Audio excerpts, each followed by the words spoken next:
Chase Thomas podcast.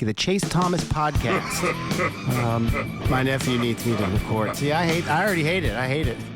All right, hello, and welcome back to another episode of the Chase Thomas podcast. From still the aforementioned Chase Thomas, coming to you live from Knoxville, Tennessee, Everything School HQ. Joining me from RockyTopInsider.com, it's Ryan Schumpert. Ryan, good evening, sir. How are you? I'm doing well. I was riding the high of, got a 5:10 p.m. golf round in. We got the full 18 in. It was immaculate weather, cool. I played really well. Only to get into my car and see that the only person the Cubs, well, a little bit dramatic, but the only person the Cubs traded for at the deadline, and Mike Soroka, has gotten hurt in the second inning of his first start, and Ben Brown is in the game. So was riding the high, and then the Cubs brought me back down. Well, let's start from the top, which is his name's Mike Soroka. As a longtime Braves guy who was a one-time Braves legend, on his way to being a Braves legend of that early core with Fried and company, it's sad because Mike Soroka is just an easy guy to root for, and the Achilles stuff, he just has had bad luck, man. There's just some athletes you just look around, and Mike Soroka is one of those guys who you just feel bad for because he's a super talented guy, and it's just he has bad injury luck. Yeah, I guess so. I can't say I know a whole lot about him. I don't even know how to pronounce his name. But yeah, he's Canadian. That's tough scene. Really? Yeah. Where in Canada is he from, Well, now you're really digging. This is literally going back to our conversation from a few weeks ago that we just say, going to Canada, from Canada. Yes. No specification. It's a small Calgary. Country. He is from Calgary. Okay. Yeah. He's still only 28. That's crazy.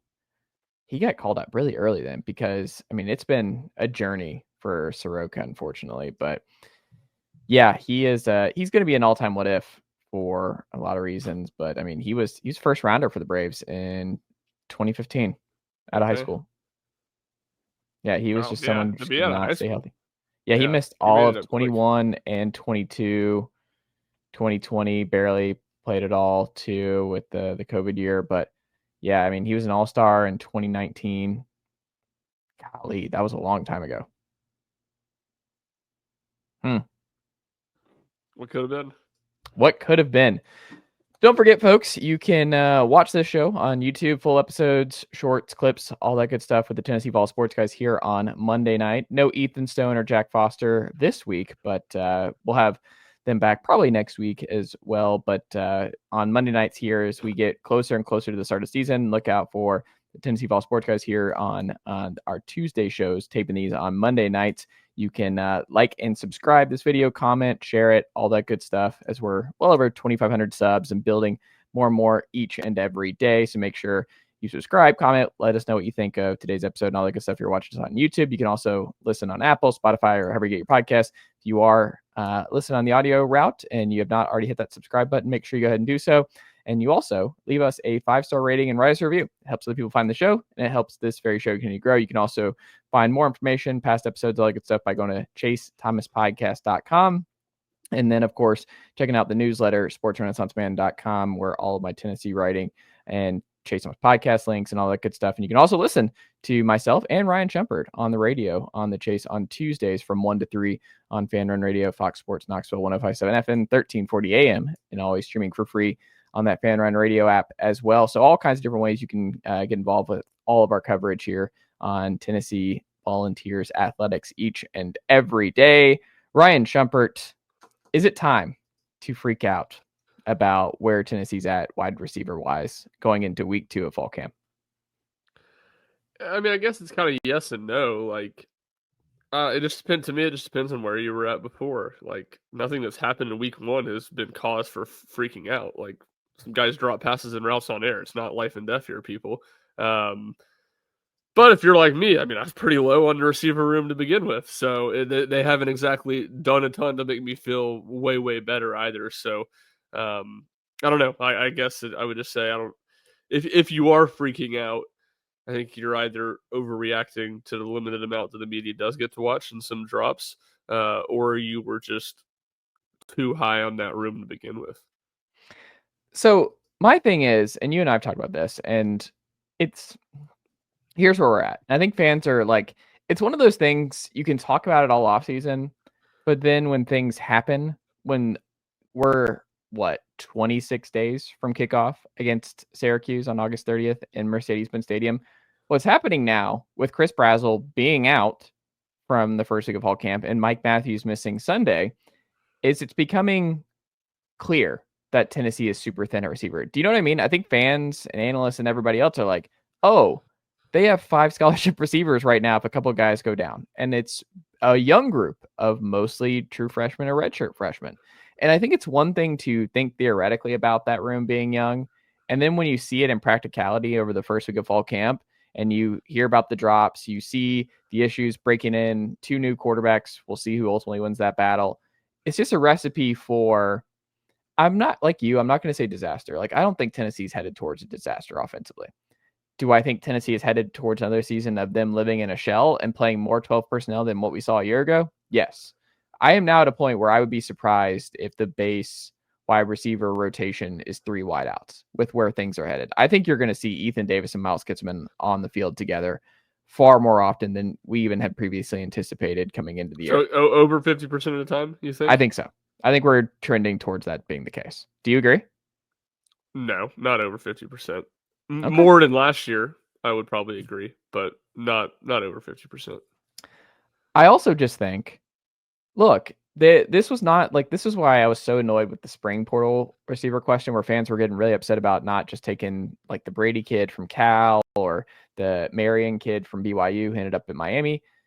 That was not the time. You had the time. And it was a time when you took a player who is, by all accounts, not likely to help you this fall in redshirt freshman Amari Jefferson from Baylor. Like, he did not play at all last year. That was your transfer portal wide receiver take. That is a long-term play. That doesn't mean he can't eventually become a good player, contributor for Tennessee. It just seems unlikely that it's 2025 is the season that happens for the former talented two-way player from Baylor. The problem is you watched Kevin Coleman go from Mississippi State to Mizzou. You watched Dane Key go from Kentucky to Nebraska. You watched Isaiah Horton go from Miami to Alabama, and he was an Oakland kid. You watched Noah Thomas and Zachariah Branch go to Georgia. You watched Casey Concepcion go to Texas A&M. The list goes on and on. There was a lot of movement, even in the spring portal window. Trevor Pena, he jumps in, Syracuse's best receiver last year. He winds up at Penn State, who is right now maybe the favorite to win the national title this upcoming season. There were options. Tennessee did not elect to follow suit on any of those options. They went into this year knowing they were going to be super young. They bet on health and they bet on 2021 is the way I put it on the show today, Ryan, is that like, yeah, if you get 2,000 snaps just about from Brazzell, Matthews, and Staley this year, I think Tennessee will be fine at receiver, and you won't think about it that much. But you've had injuries at that position 3 straight years, and it's just not a position where Squirrel was banged up all last year. Brew goes down for the year in the South Carolina game, and Cedric goes down with an ankle injury against Akron. So the Thornton idea goes down late, but against Missouri, and was banged up all last year. Yeah, so it's just not realistic. So the time to fix this was 9 months ago, Ryan. So to me, I'm just kind of numb to it, where I'm like, yeah, that's about what I expected. And the problem is, and something I wrote about over the weekend at sportsrenaissancebank.com, was that the conundrum is I'm still pretty bullish on them in 26 and beyond. I think this is going to be a really good room in 26. I just think they're kind of screwed in 25. So I think it's fair to say they botched 2025 in the wide receiver room, and they're also still in good shape after this year. You know what I mean? So it's just kind of it's a complicated subject because I think they botched it. Like, I just don't think there's any way around it. They talk circles around like, oh, we felt good about our guys and retaining. It's like, all right, man. Well, a lot of other schools were retaining guys, and you still are in the business of like, hey, we got to make life. That's the one thing from Nico's camp that they were 100% right on is the wide receiver stuff. They should have added another portal guy who they could trust, could push Chris Brazzell opposite of Matthews and Staley. There's just no question. They messed up. Yeah, I agree. You know, it goes back to what we talked about on the radio last Wednesday. Some of the moves like just don't match up with Nico staying. You know what I mean? Like, yeah, I kind of see the receiver stuff of, yeah, I think long term it could be good for him in 2026 that all these young guys are going to have to play this year. Yeah. And I think there is some positive to, you know, not bringing in a mid receiver in the transfer portal and forcing them to play over Staley or Travis Smith or Matthews or any of these guys. So you kind of take a little bit of your lumps and you hope that long term it pays off. Now that wouldn't have really matched up with Nico. This is supposed to be a year you're supposed to win before resetting at quarterback the year before or in 26. Obviously that got expedited by a year with Nico leaving after the spring. I mean, look, we talked about it a ton after the season ended. I mean, it's been a while now, but it wasn't an elite receiver portal class, but Tennessee should have been going all in. Noah Thomas is always the one that just didn't make sense to me. Tennessee, and I don't think Tennessee was ever mentioned, and they should have been going all in to get one of the big name guys. Dane Key, another one I think would have been a really good fit. So yeah, I mean, I agree with all that, and I guess like I said, if you can stay healthy enough, you can even have some injuries. You can have Chris Brazel get injured and not play some, but if the other guys are healthy, it might pay dividends down the road of having those young guys get more reps this year, and not just kind of protecting them like has often been the case for the young receivers in Heupel's tenure. Yeah, and Tennessee's still going to be fine offensively. They're still going to run the ball just fine. I think the offensive line's going to be better than what you saw a year ago. I just don't think you're going to see the fun offense that I think a lot of fans were hoping might be back in 2025. I think you're still at least a year away. I think it's going to be a ground and pound and a whole lot more of what you saw last year. And that team won 10 games last year. I just think right now, I haven't done my official prediction yet, but I'm still somewhere. 8.5 is just such a good number because I'm like I'm just right there. I'm close to going 8-4 with how things are going and trending in fall camp. I'm close to doing 8-4, but I'm not quite there. I'm still 51-49, 9-3 to 8-4, but 7-5. This defense is gonna be too good. I think the defense is just going to be too good for Tennessee to drop 5 games. I think the only concern on the drop 5 games, and I can't remember if we discussed this or not, but a stat that Tennessee's like 7-1 in one-score games the last handful of years. You just worry about getting some regression to the mean there. But yeah, no, I'm with you. I mean, look, I think I'm at 8-4, but that's where I was coming into camp. Nothing that I've seen or heard from camp has really concerned me a ton. I think we'll get to know a lot more after the first scrimmage on this coming Saturday. I got it. Is there any way to get me into the scrimmage? I need to be in the scrimmage. I need to be in the scrimmage. I can't wait for the Saturday night takes though, because I'm going to be keeping up with everything. All the people who's like, I have a source. A little birdie told me player X really popped because there's just people watching from all over, and it's just you don't know who's watching and who's got eyes for who on this game. But like you said, I mean, I think there's a lot of position battles up for grabs that we'll talk about here in a second. But on the basketball side, Ryan Schumpert, you got to see the final Tennessee summer practice here for the men's side of things. Rick Barnes, very jovial about his team. And I mean, he talked about he answered a question about like how he felt the offseason was and everything else. He said 10, I want to say something like that what was the context of him saying 10? He was very jovial about where things were. Yes, I do think people are maybe reading a little too much into it. He was asked a lot of Ament injury questions in general, and he was a little short about those. You could tell he didn't want to talk about them. Yeah. And then off the heels of that, someone was like, how would you assess the offseason, or the summer? How do you think this team's grown? And then kind of in a similar tone of, he was kind of like, yeah, no, it was great. It was 10 is what I would say. So I don't know. It's still, you're right. It doesn't. I think Rick Barnes is definitely pleased. He wouldn't have said that if he wasn't pleased. But he was almost being a little short and defensive about the injuries that I almost felt like he maybe, on the positive side, like these injuries aren't a big deal. They're not a big deal. That he almost maybe went the same way with that. But that's just speculation based on tone and kind of the flow at a press conference. Yeah, I imagine if we gave Rick Barnes some true serum, he would be like, I mean, look, it was a great offseason. I got to watch Nate Ament up close and Jacoby Gillespie up close. And I think these two guys are going to be really good for me. Like, that's why it's a 10. It's like you talked about what you saw from Jacoby Gillespie and what his shooting could potentially be for Tennessee. And then Nate Ament, it's like, hey, man, I haven't had a baby Kevin Durant in 20 plus years. Like, this is like, if all things go well, like, guy looks pretty good. It's our Larry David. Pretty good with Nate Ament and Jacoby Gillespie in my gym every day. It's been nice watching and seeing what they could potentially be together. Yeah, I'm not going to lie. Feels like a better version of Mark Sears, Brandon Miller. And that was a Final Four team. Yeah, I'm feeling pretty good. Yeah, I'm not sure I feel as confident to say better version of Brandon Miller and Mark Sears. But yeah, no, I agree. I mean, I don't know. Gillespie, I think, is better than Sears. And Nate Ament's I right agree there. with that. Yeah, no, I 100% agree could be. Mainly because I do agree Gillespie's going to be better than Sears was that season. Yeah. And Ament could be as good as Brandon Miller was. I don't, I'm not putting that like, oh, that's not possible or anything like that. But Brandon Miller was pretty darn good. Yeah, I think too.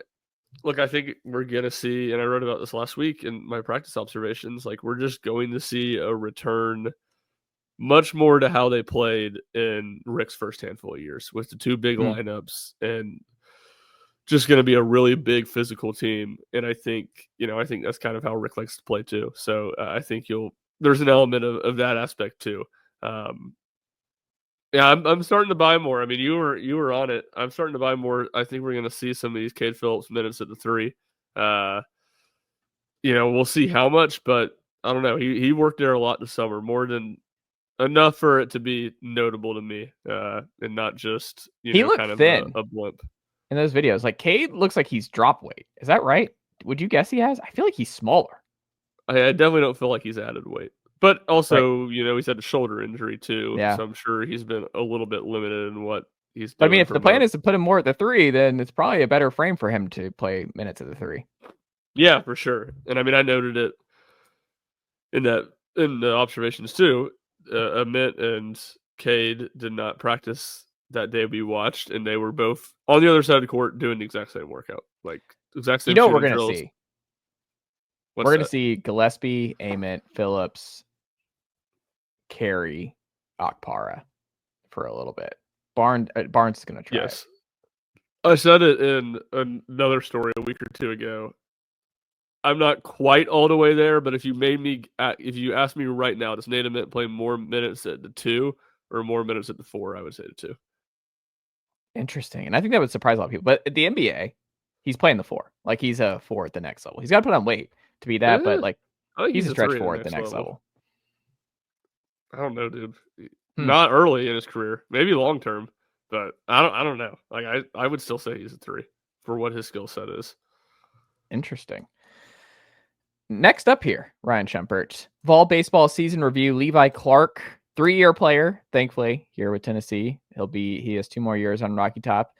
Kind of an up and down year. He burst onto the scene right away as a slugger and looked like someone who could break Todd Helton and Christian Moore and Blake Burke's records here on the home run department over his 3 years at Rocky Top. Still could be the case here, but how did he fare as a true freshman for Tennessee this past season? What did he get better at, and where did he struggle in 2025? I think he's still, he got better, I think, just facing SEC pitching in general. I think catching up to the fastball, he got better as SEC play went on. I think he still struggled punishing mistakes late in the season. Like you saw him get a lot of long battles and a lot of really good at bats, but you didn't see him finish those bats off when he had chances. So that's kind of what I would say. Obviously, we didn't see him in the field much. We didn't see him any at the position. I think he ends up playing long term for Tennessee, which is first base. So that'll be a big point of emphasis during the offseason. But no, I think it's being a little bit more consistent, and we saw him. I don't know if I'd go quite as far as saying turn a corner against SEC pitching, but get a lot better. He was no longer overwhelmed by it like he was early in the season. So I think there's reasons to believe he's going to continue getting better and being more and more productive for Tennessee next season. Yeah, I wonder where he ultimately plays, because if you look at his Cape Cod spots, he's played catcher, left field, and outfield, and first base. So he's working all over the place this summer. And I just don't know. I get it makes the most sense for him to be first base. I think that's where Tennessee could use him the most. Yeah, I think to me it's no brainer first base. Do you think that's where he wants to be? I think he would like to catch. I think that's what he wants to do because that's what he's done. I just don't see the path to him catching a ton for Tennessee. Why would he rather catch? just because that's what he's done his whole life. Catching is just so bad for your knees. Someone who gets older, I need to pull Levi aside and be like, no, you want to play first base. It's you're gonna enjoy life a whole lot better in your 30s and 40s. If you can avoid being a catcher, do it. There's a reason they go from catcher to first, like Joe Mauer, later in his career. Like it's a better life at first base. Yeah, Maybe for sure. More boring. Don't get me wrong. That's 100% what he should do. There's any doubt about that. It's just, natural of what he's done and what he wants to do. So we'll see. I mean, he's going to get chances. He'll catch in the fall as well as playing first. I mean, they're so loaded there.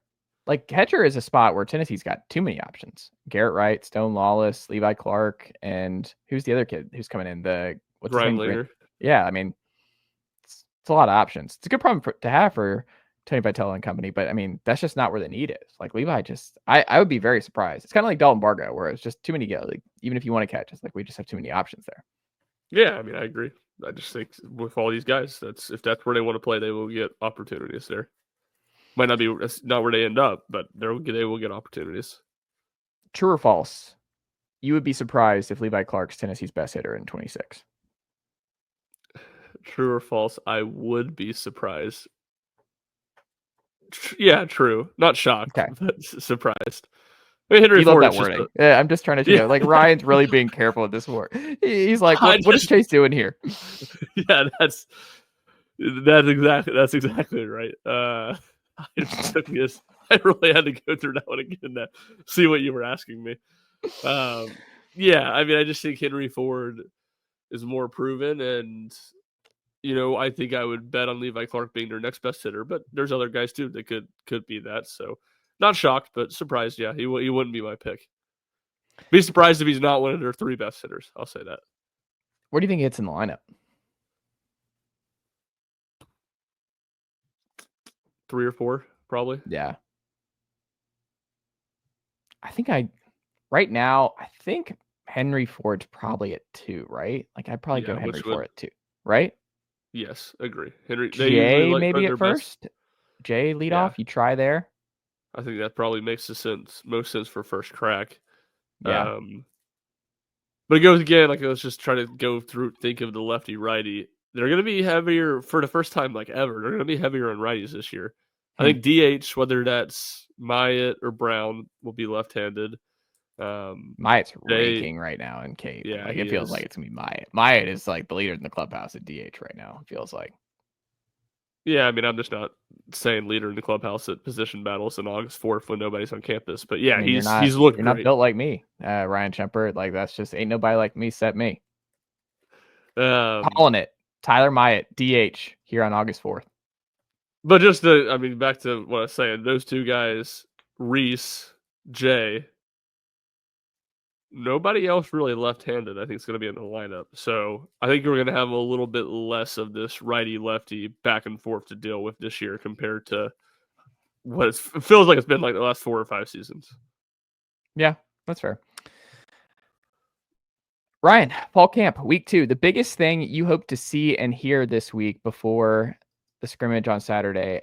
When is it? Afternoon, evening? When is the scrimmage on Saturday? Do we know? Morning. Okay. Yep. Morning scrimmage. Okay, so what would you like to see and hear this week and ahead of this first scrimmage? Yeah, I'm not sure there's really a ton that I'd want to hear ahead of the first scrimmage. I'd want to see William Satterwhite back out there. I'd want to see Mike Matthews, Chris Brazell back out there. Do we know what's going on with Satterwhite? No, I think he's only missed 1 day, if I'm not mistaken. So not a good time for him to miss time. No, it's definitely not. Yeah, I would say those are the things. Like the other things I would say I want to hear. I don't feel like I need them before this Saturday. All right, I want to hear that the quarterback competition is down to 2. I want to hear that McIntyre's not going to be the starter to start the season. But I think you can hear that after Saturday. I don't necessarily need to hear that before Saturday. I want to hear at some point before we stop watching practice, which will be in maybe 2 weeks, week and a half, probably week and a half. I want to see Boo Carter practicing because I don't want this because they're not going to tell us at that point. So I want to know that Boo Carter's practicing, but that doesn't have to be by Saturday. I would say the next 10 days, I'd want to hear that. So there's not a ton that I necessarily feel like I need to hear this week. I think that's that week between the first scrimmage and the second scrimmage is where you want to hear some things start to get more finalized. So just kind of health status stuff this week, and maybe hear some good things about the young receivers. But again, I think what you hear from the scrimmage will be a lot more notable. Can you imagine if like George has another, like he has the best quarterback again this week, and then he gets the opportunity and just usurps both Aguilar and Merck? We've spent so much time on the Merck Aguilar battle, and they just roll with George. Can you People imagine? have been saying George has been the best quarterback. Yeah. No. Okay. Yeah. I don't know. Like he's been fine. I mean, they've all been pretty similar when we've been. But out it's a little there. bit different because he's running with the threes, so it's a little bit harder to tell. But I mean, if you watch the clips and stuff, the live arm stuff, I think I texted you where I'm like, the closest to Nico is George. Like you watch how he works in practice, it's like that. You can see it, like guys with different arm talent. Like it's just Nico had different kinds of arm talent. Joe Milton had different kinds of arm talent, and I think George is in that same lane. Where George doesn't mean he's going to put it all together and be an elite quarterback in Tennessee, but I think when you look at the three, the best arm talent that just jumps off the screen is George. I agree. Yeah, I'd agree with that. But man, that'd be something else if they did that. If they win, they're just like, look, we don't feel great either way. We can go back to him if George isn't ready, but we're just going to trot George out against Syracuse. That'd be wild. It'd be an all-time upset, right? Yeah, it's not going to happen. I mean, no. But I am leaning more because of how this week has gone in week one. I think I texted you this week of like the over-under of 2.5 starters this season for Tennessee at quarterback. I think I'm going to take the over. I think there really might be a chance we see all three get starts this year. Starts or play? Starts. I would hammer the under. I would, but would something's gone terribly wrong. But if you, well, I think it only takes one injury to get to 3.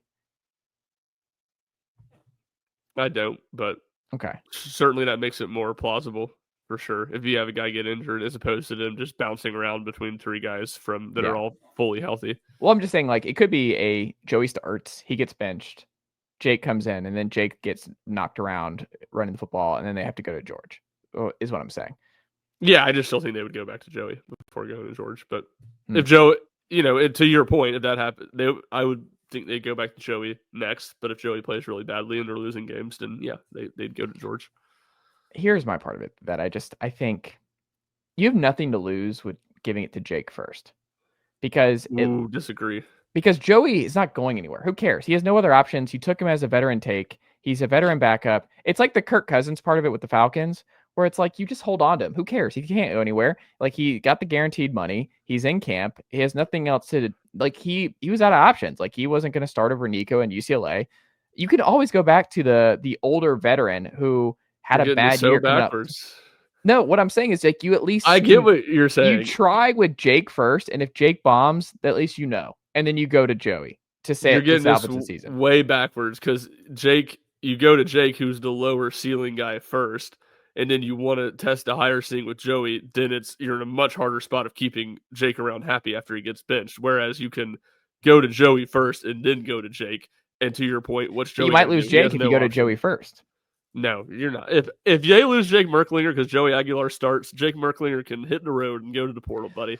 Give the reps to George McIntyre. I mean, if that's his mindset, get a load of this guy. He's no better than Nico if that's his mindset. You lose him because he doesn't start the season. But what if he outperforms him? They just go with Joey just because he's the vet. What if it's clear that Jake outplayed Joey and they still go to Joey? Yeah, I mean, if it's clear, they shouldn't do that. I don't know. That's why this first scrimmage is so interesting. And I cannot wait to hear how these scrimmages go for these two guys. My gut is, I don't know. It's just different because in 21, you and I have talked about this. Milton is very clearly like an elite practice quarterback. Like Milton outplayed, and you listen to guys talk about the Milton Hooker quarterback battle in 2021. Like Milton won that battle. Like Milton, you've watched a whole heck of a lot of Joe Milton practice snaps, Ryan Schumpert. He looks very good in a practice setting. Joey is not clean in a practice setting. Joey lost a quarterback battle at Appalachian State in 2023 when he transferred in. Like he did not win that job. He lost that job, and he went in because of injury in that first game. So Joey is absolutely capable of losing this job. And it's one of those where I think people have just made that comparison. I'm like, it's not really the same. And those early throws and everything else, the arm talent's just not the same. Like, it doesn't mean he's not a gamer, and it doesn't mean Joey can't he can't spin a little bit. Just watch Brooks Austin's deep dive into Joey at App State. Like, there are some dimes. Like, he has absolutely some talent, but it's very different, and especially in the practice setting. So I just think anyone who's just penciled in, I've said this all summer, anyone who's just penciled in Joey is QB1 to start Syracuse. I don't think that's penciled in. I definitely not with any ink. And not until it goes down, until we get the announcement the week of the game, I'm not going down that Jake's not going to get this opportunity. I would start Jake and just see what happens. I just think it makes way more sense to start Joey and then go to Jake. To your point, if Jake is definitely better, you need to go with Jake. But I even think if it's 50-50, I go with Jake. If it's 50-50, yeah, that's where I Jake. think you're out of your mind. If it's 50-50, if it's 50-50, you go with the young guy who might be a 3-year starter. No. Give him the reps. No, you keep on getting this backwards, Chase. No. Chase. I wish Chase was short for something, so I could call you that right now. What's your middle name? So dismissively, oh man, it's Charles, buddy. No, you're getting it backwards. I think it's way easier to go back to the young guy with the lower floor. Like, you're acting like Jake is going to have the option to transfer in September. No. I'm saying I would rather because if you go with Jake and then instill him with that confidence and you start with him and you get a full, like, Jake could be your 3-year guy and you get the early parts and he might be playing his best football by the end of the year. But if you start Joey and Joey stinks it up against Georgia or something, and then you have to go to Jake in the middle of the year, he's going to have to learn on the fly in the middle of the season, and then he might not be playing his best football until the very end. So then you don't even really get a good read on how he progressed over the course of a full season. Like, I would rather see the full season of Jake Merklinger as QB1. You did it for Nico a year ago. Like, I'd rather just do that. You saw Nico got better. Nico got better from the second half of the Alabama game on. Like, why couldn't Jake do the same thing? Sure, he could. Let's not act like these are similar situations. But I'm just saying, Joey is not that guy. You didn't bring in Sawyer Robertson or Josh Schumpert. You're right. Joey has a higher ceiling than this season. What Jake Merklinger can be this season, right. What Joey But you're not winning anything anyway. They have 5 scholarship receivers right now. Who cares? Just let Jake cook. I mean, look, don't get me wrong. I think I've said this many times. I think Jake gives them a higher floor, which is probably why I would play them. But I think you start with the guy that has the higher ceiling, especially when your third game is Georgia, the game that you need a high ceiling. You need a guy to come in and make stuff happen. Like, I don't know. I just think it makes way more sense if it's 50-50 to go to Joey. Like, you act like Jake's going to be so butthurt that he doesn't get the job, and then he comes in Arkansas like early October and plays well, like he's going to leave. Again, if he does that, he's a bigger diva than Nico is. Sorry, I'm going Jake here. And let me make this all clear. Let me make all clear. I don't think Jake's this diva. I don't think Jake would do any of these things. You're just acting like this is a possibility. No. I'm saying I wouldn't want to risk losing Jake. I don't care if I risk losing Joey. Yeah, that's my point. If this is risking losing Jake, of not starting as the 50-50 guy, and then he's like butthurt off that, and so he leaves, that is ridiculous of Jake. I just think if it's 50-50, you go with the young guy who could be the long-term option. The only way I'm going Joey over Jake is if it's like 80-20. Joey, you're also, and this is the thing that makes the whole thing fascinating, is the phase-on aspect of it. Of you have two, to me, higher ceiling guys behind Jake, so you're gonna hitch your wagon to Jake, and he's like solid this year and not great, and then you got to lock in with him for 2 years with more talented guys behind them. And don't get me wrong, he can be better than more talented guys. It's what you said a minute ago. That doesn't always pan out. But I don't know. You saw the best version of Heupel's offense have been 3-star, 4-star borderline guys with Gabriel and Hooker. And you talk about the leadership qualities of Jake. Yeah, don't get me wrong. I think that's possible. I'm not saying that's not possible, but you keep on loving the idea of a Jake Merklinger thing. Yeah. Tennessee is not as talented as Georgia was. They're in the blue chip ratio now. They're in the top 18. Yeah, they're 52%. Georgia was like 75 on this. Right. They were ranking in top 3 class after top 3 class. Hold on. But it's still going to be nothing but blue chippers at tight end, nothing but blue chip tackles, nothing but blue chip running backs, and nothing but blue chip wide receivers. Like, they are going to be loaded around him. Like, they are going to have a whole heck of a lot of talent around Jake Merklinger for the next 2 years. Maybe it's not going to be Big Squish and David Sanders it's at not the going to tackle be spots. comparable to what Georgia had. I'm just saying it's a what lot I'm of saying. talent. Jake would have a lot to work Sure, with. it is. It is make the college football playoff. A lot more than Hendon had to work with. We'll see if these skill guys pan out. We'll Yeah. see if some of these offensive tackles is darn outright. I would back off on acting like these guys weren't talented because they weren't 4 stars. I'm not disagreeing. I'm just saying, like, there's a lot of potential around Jake. I guess if you went with the Jake. point I do want to make there, because you're right, I think that talent that is make the college football playoff talent, which is great, which is really good. That's not win the national championship talent. Where who Georgia was in the national title last year? Will Howard and Riley Leonard. Okay, Ohio State again, supremely more talented. But Notre Dame, Tennessee that year. Where was Notre Dame? Yeah, Notre Dame. You're right. You're right. Notre Dame. Michigan. JJ McCarthy was not out here slinging it. Yeah, if Tennessee can get another COVID year and get all these guys 6 years, then this is comparing this Tennessee situation to Michigan would be a great comparison. Goodness gracious, we got to get it's just false equivalency from you here, Chase. Goodness gracious, the Notre Dame one actually is The Notre Dame one actually is a really good comp. Yeah, because you're right. That Notre Dame, I think, what the talent they had last year would be pretty similar to what Tennessee's talent is going to be in a couple years. Yeah. So I agree with you there. Okay. Ryan, what's new on the recruiting trail in UT men's hoops? Who's scheduled to visit this week, and who has been around of late? It seems like Tennessee's in the mix for several guys right now. Yeah, I think the 2 biggest guys on their board right now is Darren Rippey Jr. He's the top point guard in the country, 5-star. He's visiting Tennessee in October. That's an uphill battle. He's visiting a ton of schools. All the Blue Bloods want him. And then the guy saying right behind him on that board is Miles Sadler, who's like a really, really high 4-star. He's visiting Tennessee the end of August. Point guard, undersized kid from Arizona. Tennessee got in early on him. They like him a ton. Real tough, hard-nosed guard. So those are kind of the 2 names at point guard. On the wing, they like the Bryson Howard kid, who's the son of Josh Howard, former NBA guy, Mavericks, I believe. Yes, played at Wake. Dallas. Yes, he was an All-American at Wake, if I'm not mistaken. But that's going to be another hard one. He's visiting the same weekend as Rippey at the end of October. But again, I think that was going to be a challenge. A lot of guys in on him. And then you kind of go down the pecking order. Gage Mayfield officially visited over the summer. I don't think Tennessee's just all in over their boots, but that's a guy that they're continuing to recruit.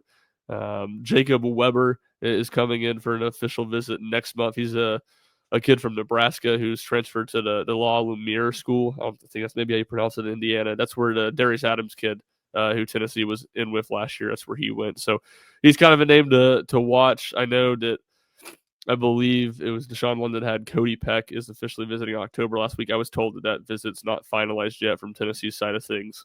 Deshaun London's really good at his job. I would imagine it probably ends up, but that's just what I was told last week when that got reported. And then Manny Green and Latrell Almond are kind of 3-4 guys.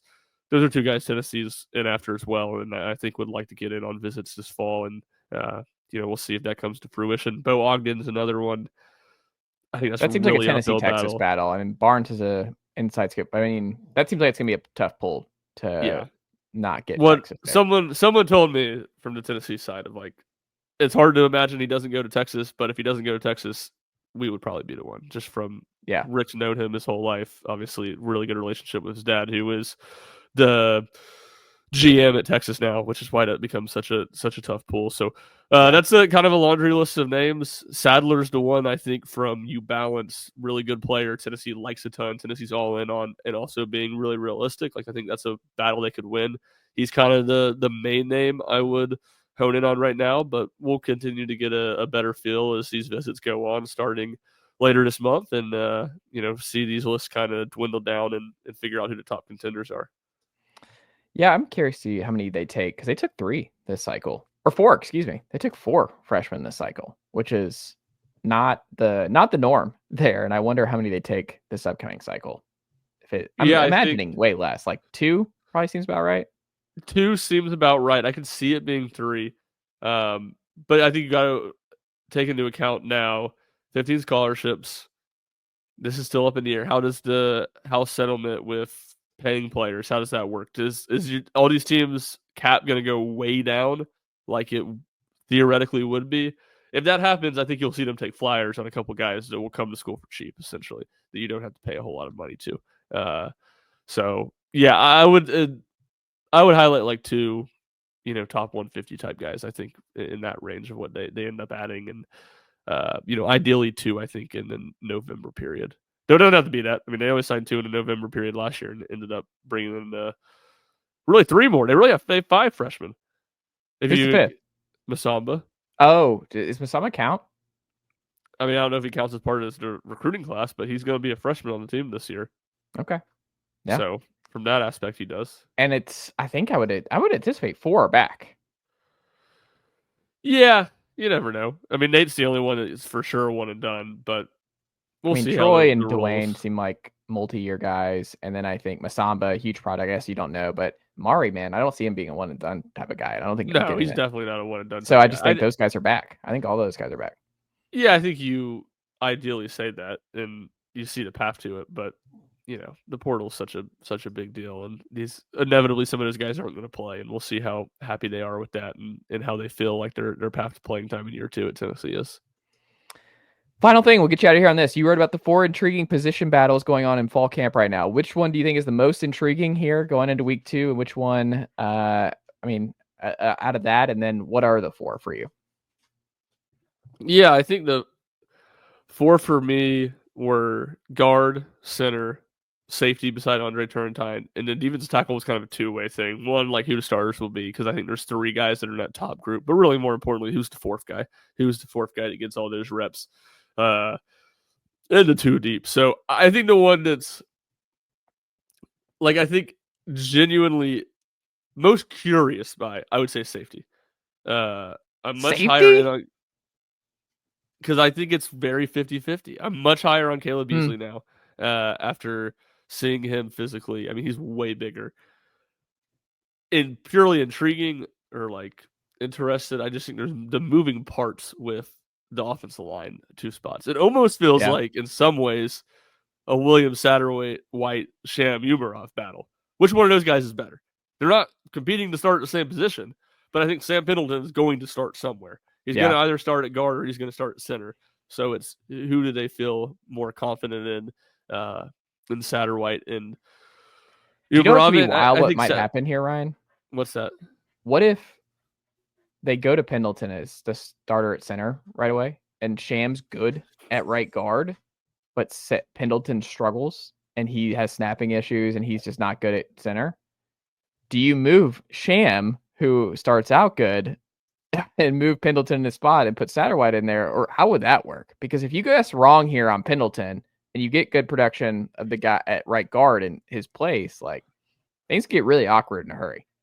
Yeah, I mean, I think Pendleton probably doesn't play a whole lot. Maybe he gets some rotation, but I don't think Pendleton's do anything. Wasn't like he was some All-American at Notre Dame. Well, that's why I think it's just better for him to go to guard. I think the best thing for Tennessee is guard for him. Well, I think, yes, I agree with that. I think what I was just about to say before you brought up that scenario is I think Satterwhite has a little bit of a head start in that Satterwhite Umarov battle, because I think ideally Pendleton's more of a known commodity at guard. I think he started games at Notre Dame at guard. Exactly. He played some center and stuff, and he was a backup option for Notre Dame there, and I think he's capable, but he's much more of a known commodity. His floor is way bigger at guard. So I think from that aspect, you probably look at that and say, yeah, you'd like it to be Satterwhite so you can play him at guard. But you're right. If you get Satterwhite right, then you have a 4-year starter potentially at center, just like Cooper. Yeah, which would obviously be great. We'll see. Obviously, Merklaner could grab the job and run with it for multiple years, but you're going to be young at quarterback most likely these next couple of years. But you have someone you can grow with like Cooper, which is just incredibly invaluable. Yeah, for sure. It's kind of a disadvantage this year for them that they have a new quarterback that's going to be learning a little bit on the fly with definitely a new center and maybe a young center at that. Yeah, I'm curious, like you said, on the defensive line. One of the things that is going to be super fascinating to me is how Rodney Garner and Coach Chop balances that, because I think the talent is just different. You've seen them up close. I think you talked about Ethan Utley, Isaiah Campbell, You look at David Hobbs, the obvious one to take a lead, but he's not one of the young. I don't count David Hobbs. This is year 3 for him. I don't count him in the young guy group. But you look at him, Marion Dye. You look at some of these dudes behind. Jordan Ross looks like he's made that leap physically. He's huge. You look at some of these young guys they have coming in here, especially in the interior. Nathan Robinson's also gigantic. Like Nathan Robinson, if he can stay healthy, he should be able to help you. I like the look of Nathan Robinson in the interior as that fourth guy, if he can make it work. But I do think they're going to have to battle because strong side defensive end, like Tyree Weathersby also, I will say, looks the part. Yes, like, Weathersby looks the part too. And if you're Tyree West, 4th-year guy, Dominic Bailey, 5th-year guy, you're Jackson Moy, Bryson Eason, like, yeah, y'all are going to get first crack here, but there's a whole heck of a lot of like first dudes off the bus behind them that I'm curious to see how Rodney shuffles them in, because obviously he rotates it a lot and we're going to see a lot of those guys. But is it, when we look at PFF numbers and look at grading and stuff, is it like, oh, it's already clear that like some of these young guys have kind of passed and like you need to, Weathersby needs to start at strong side defensive end, or Ethan Utley and or Isaiah Campbell is already better than Nathan Robinson and maybe even like Bryson Eason or Jackson Moy or something. Like I wonder, yeah, like I wonder how they manage that, because there's some real talent behind those guys, those vets. Yeah, I think it's just hard for even as good as the guys look, freshmen at defensive tackle in the SEC. Like Marion Dye, I'm all in on. Marion Dye looks like. Yeah, I would almost like to see Dominic Bailey play defensive tackle. Like he's just big and he just doesn't have quick twitch. I mean, wouldn't it be great? Like in a perfect world, you can rotate strong side defensive end of Weathersby, Tyree West, and Marion Dye. That'd be great. Yeah. And slide Dominic Bailey inside. Yeah, I agree. But they love being great against the run, and Dominic Bailey at that strong side spot, gives them first couple downs, but he can't be in pass rush situations. Like no, for sure. Definitely not. And I wouldn't expect that to be the case. Not outside. Maybe Marion Dye looks like Tyler Barron 2.0. Like he's huge. Yeah, like, I think he's gonna be a game wrecker. I think they have the same number, right? Both 9. Yeah, I think so. Yeah, Marion Dye's gonna be a dude. Like, let's just go ahead. Marion Dye, the locks here, Ryan Schumpert on the defensive line. Remember, I called James Pierce before it all happened. Here's my locks: Marion Dye, Zay Campbell, and Jordan Ross. All Tennessee stars over the next 2 years. Ethan Utley over Campbell. I mean, they both might. Okay. They might both be, but I like Utley more at this point. I will say Campbell or Caleb Herring gets passed by Jordan Ross this year. By Jordan Ross. Yeah, I can see it. Yeah. Big year for Joshua Joseph, someone who also missed some time. It's like Joshua Joseph, we need you got to be ready.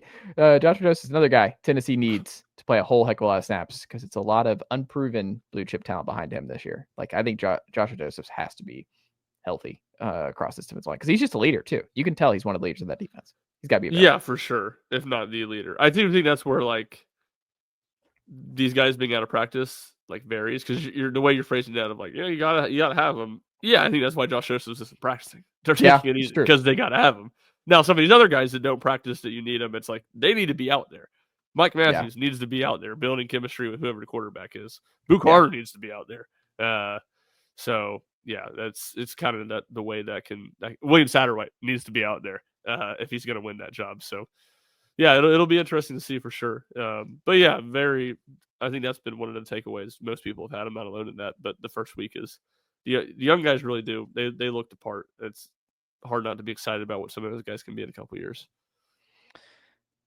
Well, that's all I've got, Ryan Schumpert. We can go check out your work and all your great coverage over there at RockyTopInsider.com. Make sure you bookmark that and check out Ryan and everybody's great coverage. The Ryans over there, and Jack Foster and Rick Butler and company, each and every day at Rocky Top Insider. You can listen to Schumpert and I tomorrow, as folks are listening to this today on the Chase over there on Fox Sports Knoxville and Fan Run Sports Radio from 1 to 3 here. But make sure you lock in there. And if you enjoyed today's episode, make sure you leave this show a 5-star rating and write us a review. It helps the people find the show, and it helps this show continue to grow a little bit more each and every day. We appreciate you guys watching along and listening each and every day. We're back to every day here, as the regular season will be back in just 3 weeks. So appreciate you guys jumping in here. You can always email us at chasethomaspodcast@gmail.com. Make sure you visit the website, Chase Thomas Podcast, for all the information about the show and all of our episodes uploaded there and all that good stuff, and keep up with us